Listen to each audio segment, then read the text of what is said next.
시청자 여러분 반갑습니다. 김종필입니다. 자, 김종필 TV가 본 세상 읽는 신문 담력 2부 시작하겠습니다. 2부 순서는 우리 신경희 변호사가 여러분들에게 친절하게 안내해 드리겠습니다. 우리 신경희 변호사가 뽑은 김종필 TV 선정 유익한 실온 칼럼 세 꼭지는 이렇습니다. 첫째, 불확실성의 미래 기초과학으로 밝혀나가자. 자, 이 칼럼은 이준호 서울대 생명과학부 교수이시고 자연과학대 학장으로 재직하고 계십니다. 자, 두 번째 꼭지는 양재찬 가천대 겸임교수신데 경제저널리즘 박사이십니다. 제목은 이렇습니다. 백신과 반도체 간 수화포 전략 써보자. 자, 세 번째 칼럼은 이건 기고입니다.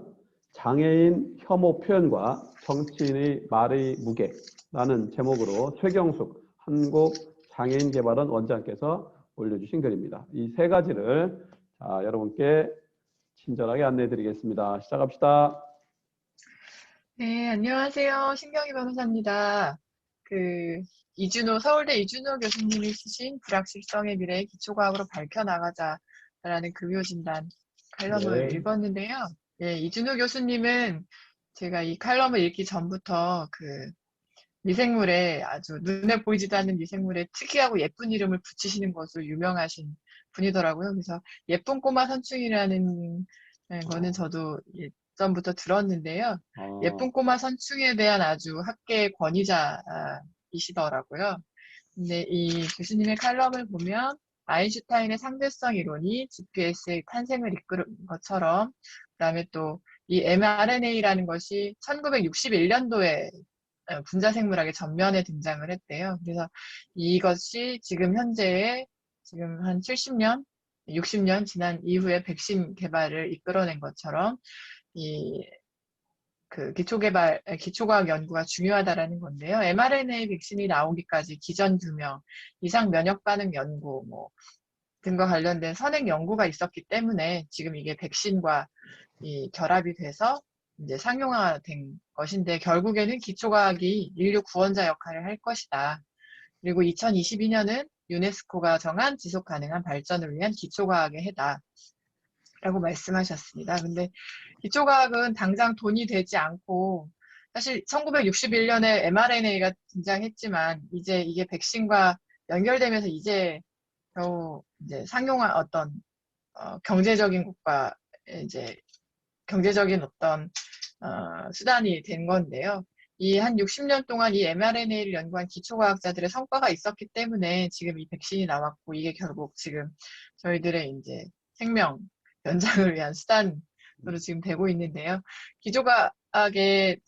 기초과학자들은 현재 사실 취업도 어렵고 연구소의 지원도나 처우도 좋지 않은 게 현실입니다. 그래서 좀 이번을 계기로 해서 좀 저희도 결국에는 기승전 의대로 많이 가는데, 기승전 의대보다는 좀 기초과학 연구를 위한 기초과학자들에 대한 처우 개선과 기초과학자 양성을 위한 대학 내 어떤 지원, 이런 시스템들이 좀 잘 되기를 바랍니다. 그리고 아까 이제 이명환 기자님이 말씀하신 것처럼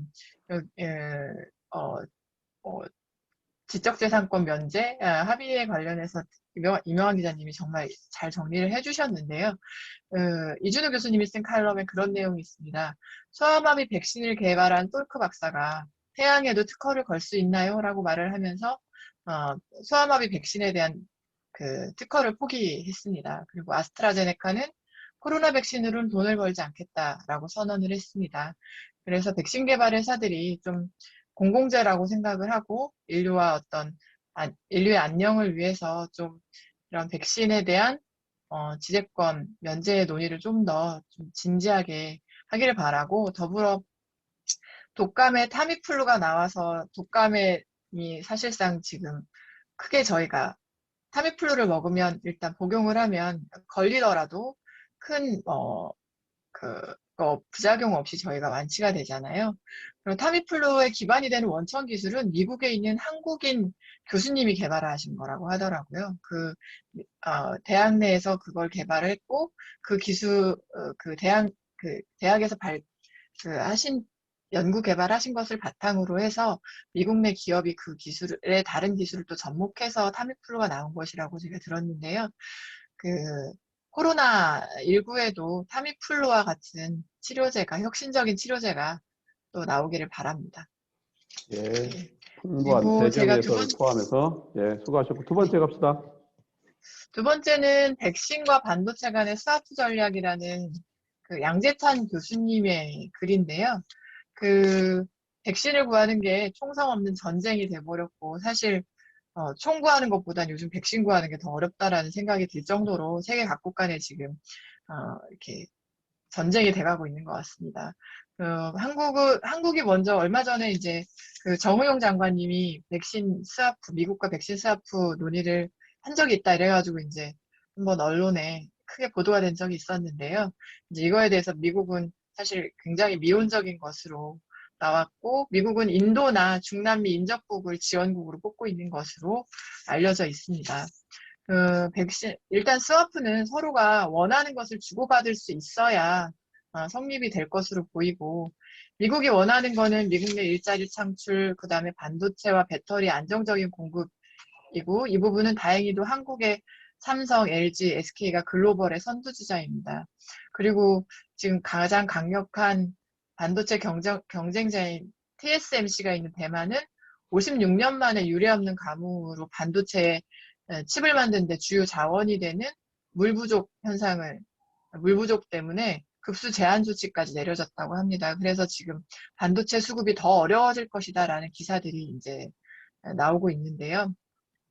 이런 시기에 맞춰서 저희 이제 그 양재찬 교수님의 말씀과 같이 그 백신과 미국이 원하는 반도체와 저희가 지금 절실한 백신 간의 어떤 기업들 간에 그리고 정부 간에 원만한 현명한 합의가 이루어지면 좀 더 저희가 백신 공급을 수월하게 받고 그 다음에 경제 재개나 경기 회복이 좀 더 빠르게 되지 않을까라는 생각이 들었습니다. 예, 수고하셨고 자 마지막 세 번째 꼭지 소개해 주세요. 예. 그리고 이제 최경숙 한국장애인개발원 원장님이 쓰신 장애인 혐오 표현과 정치인의 말의 무게라는 기고문입니다. 이제 사실 정치인의 말은 그 사회의 수준을 보여주는 거고 사회 인식과 가치관을 나타내는 척도라고 말씀하셨는데요.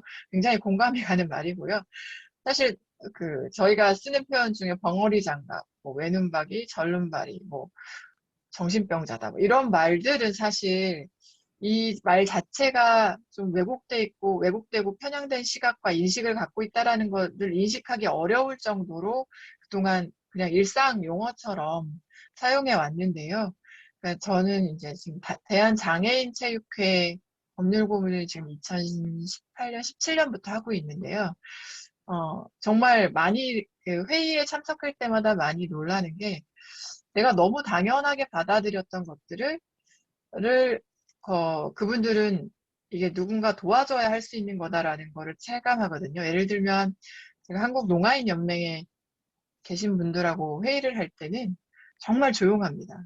그래서 회의실에 그 회의를 하고 있는지조차도 느끼지 못할 정도로 왜냐하면 그분들은 다 수화로 말을 하시거든요.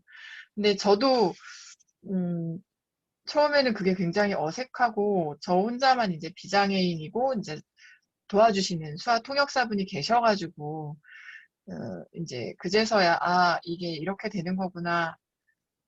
이게 이렇게 농아인 분들과 회의할 때는 이러이런 게 더 필요한 거구나 라는 거를 느꼈는데요. 아무래도 정치인 분들은 국민들의 아픈 부분을 긁어주셔야 되고 그 다음에 아픔을 또 헤아려 주셔야 되는 분들이기 때문에 장애인 분들에 대해서도 좀 그 말 한마디가 갖는 무게감을 알고 좀 배려 있는 말, 그 다음에 좀 왜곡된 말들을 좀 지양해 주시는 게 좋지 않나라고 생각이 됩니다. 최경수 원장님이 하신 말 중에 이 말이 정말 많이 와닿았는데요. 그동안 장애에 대해서 망언은 많이 남겼지만 명언은 찾기 어렵다라고 쓰셨더라고요. 그래서 생각을 해보니까 장애인에 대한 어떤 명언이 없는 것 같아요. 그래서 언젠가는 저희 국회에 계신 분들, 정치인들 중에서도 장애에 대한 명언을 남기는 분들이 계시기를 고마합니다. 이상입니다. 예, 우리의 신변을 늘 살펴주시는 신경희 변호사 수고하셨습니다. 또 마지막 장애인 혐오 표현과 정치인의 말의 무게는 평소처럼 그 휴머니즘이 깊은 그 마음에서 기반해서 우리 정치권의 촌철살인의 또 조언을 하셨습니다.